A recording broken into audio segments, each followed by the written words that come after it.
یاد بگیری. و من خدا رو شکر میکنم که با آقای علیرضا طاهرخانی آشنا شدم و منو ایشونو به عنوان یه برادر بزرگتر قبول دارم و واقعا کسی بوده که تونسته دستهای منو راه بندازه، اون چیزی که تو وجود من هست و تو احساس من هستش روی ساز پیاده کنم و به صورت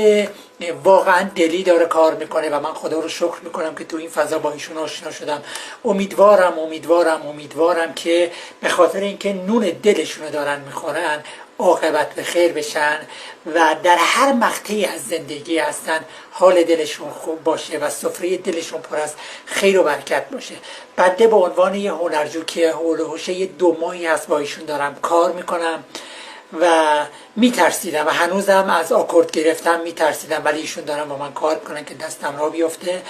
و نوازندگی رو از ایشون دارن یاد میگیرم. خیلی جاها کلاس رفتم، هر کسی